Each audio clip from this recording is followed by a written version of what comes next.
Assalamu alaikum everyone. This is Bhavna from Food Story by Sakib and Bhavna. আশা করছি সবাই খুব ভালো আছেন। আজকে অনেক দিন পরে অনেক দিন পরে আপনাদের সাথে একটা ব্লগ শেয়ার করতে যাচ্ছি। এর মধ্যে অনেকেই আমাকে আসলে জিজ্ঞেস করেছেন যে আমি ঠিক আছি কিনা, আর অনেকেই হচ্ছে ভিডিও কেন আসছে না এই প্রসঙ্গেও আমাদেরকে জিজ্ঞেস করেছেন।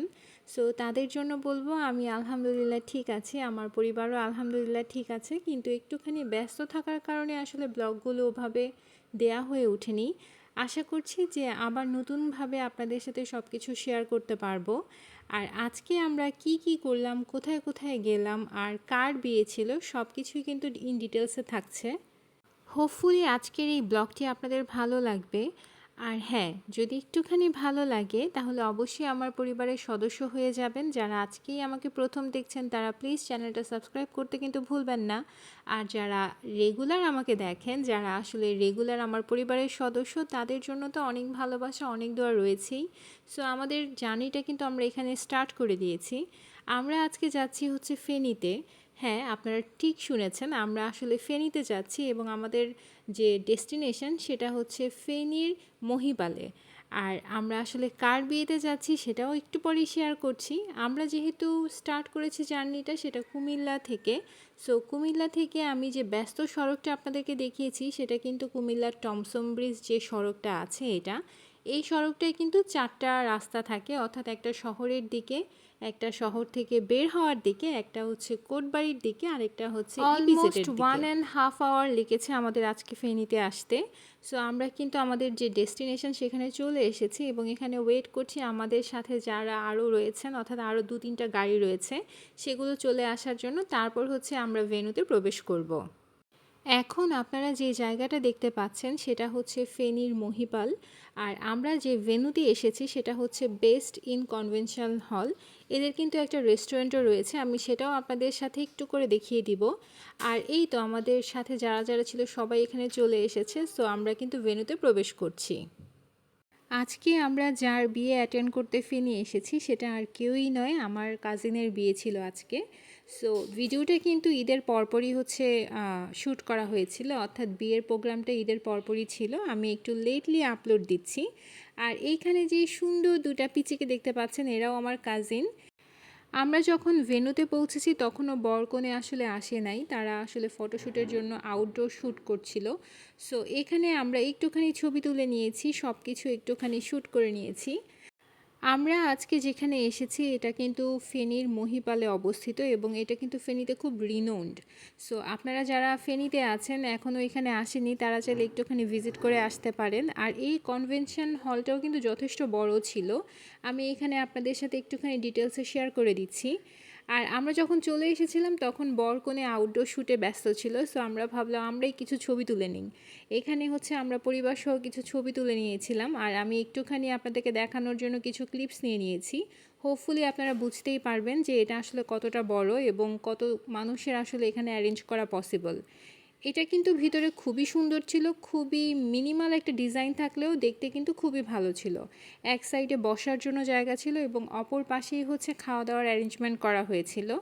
আর এই যে ডোরটা দেখিয়েছি এটা কিন্তু ওদের রেস্টুরেন্টের যে ডোরটা সেটা, আর এখানে যে আপনাদের ভাইয়া যে ডোরটার সামনে দাঁড়িয়ে আছে এটাই কিন্তু বেসিক্যালি কনভেনশন হলের যে ডোরটা সেটা। আর এখানে আমার কাজিনরা কিন্তু একটুখানি দুষ্টুমি করছিল। এরা কিন্তু সবাই আমার কাজিন, সবাই কিন্তু অবশ্যই মাশাল্লাহ মাশাল্লাহ বলবেন। এই জায়গায় খেলার জন্য বাচ্চাদের কিছু ইকুইপমেন্টস আছে এবং এটা কিন্তু বাচ্চারা খুব বেশি এনজয় করেছে। আমি আপনাদেরকে আগেই বলেছিলাম এক পাশে খাওয়া দাওয়ার অ্যারেঞ্জমেন্ট করা হয়েছে আর এটা হচ্ছে সেই পাশটা। এদের যে ডিজাইনটা সেটাও কিন্তু ইন্টেরিয়রটা ভিতরের এটাও কিন্তু খুব সুন্দর। আর এদিকে আমি আর আপনাদের ভাই একটুখানি ছবি তুলে নিচ্ছিলাম, আর এইখানে আমরা কিছু ছবিও তুলে নিয়েছি।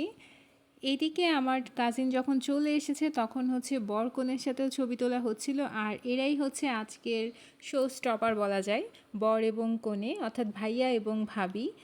অনেস্টলি বললে বিয়েবাড়ি মানেই হচ্ছে খাওয়া দাওয়া এবং প্রচুর পরিমাণে ছবি তোলা। সো আমরাও এর থেকে আসলে ব্যতিক্রম ছিলাম না, আমরাও প্রচুর পরিমাণে ছবি তুলেছি ফ্যামিলির সাথে, মামানির সাথে। এদিকে আসলে আমি চেষ্টা করছিলাম একটা পারফেক্ট ছবির জন্য, কিন্তু আমার পিচি আসলে খুব বেশি নড়াচড়া করছিল, সে একদমই স্থির থাকে না।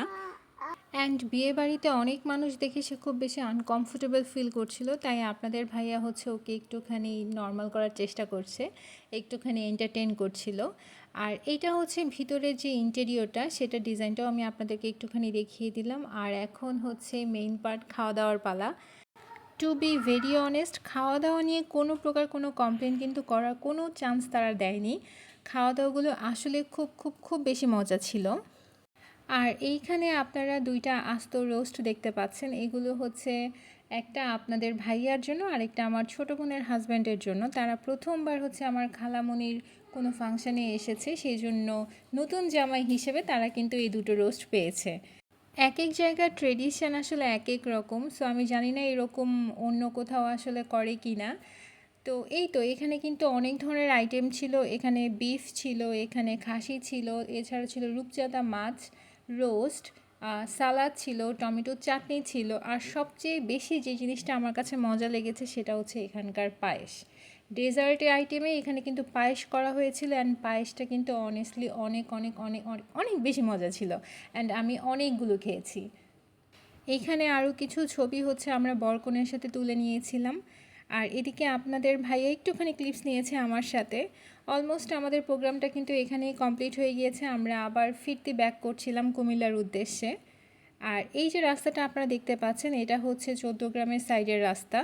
আপনারা অনেকেই নিশ্চয়ই এই রাস্তাটা সম্পর্কে পরিচিত, যারা ঢাকা চিটাগং হাইওয়েতে আসলে চলাফেরা করেন তারা কিন্তু এই রাস্তাটা খুব ভালোভাবে চিনেন। আর এইদিকে আমাদের জার্নির মধ্যে একটুখানি ব্রেক পড়েছিল, সেটা হচ্ছে আমাদের আসলে কফি খেতে ইচ্ছে করছিল, দ্যাটস ওয়াই আমরা এখানে একটুখানি ব্রেক দিয়েছি। এইটা হচ্ছে হাইওয়ে ইন, এটা 14 গ্রামের একটুখানি সামনে হচ্ছে এটা পড়ে। সো যারা যারা এখন পর্যন্ত হাইওয়ে ইনে আসেন নাই তাদেরকে বলবো একটুখানি আসতে পারেন, এটা আসলে খুব ভালো একটা প্লেস আমার কাছে মনে হয়েছে। আর অনেক বেশি ক্রাউডেড ছিল, অনেক বেশি রাশ ছিল, দ্যাটস ওয়াই আমি পুরোটা আপনাদেরকে আসলে ডিটেলসে দেখাতে পারিনি, আমি অল্প অল্প করে হচ্ছে আপনাদের সাথে একটুখানি শেয়ার করেছি। এইখানে বেশিরভাগ ঢাকা চিটাগংয়ের যে হাইওয়ে বাসগুলো থাকে এগুলাই হচ্ছে বেশিরভাগ এখানে থামে, এখানে ব্রেক দেওয়া হয়।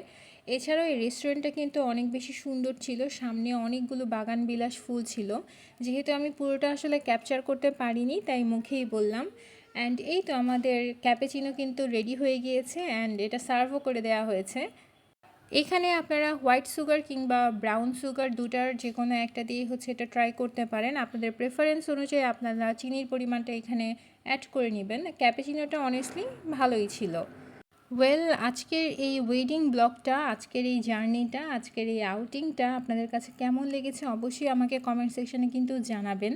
আমাদের নতুন দম্পতির জন্য অবশ্যই দোয়া করবেন, আমাদের জন্য দোয়া করবেন। আর এই তো ভালো থাকবেন।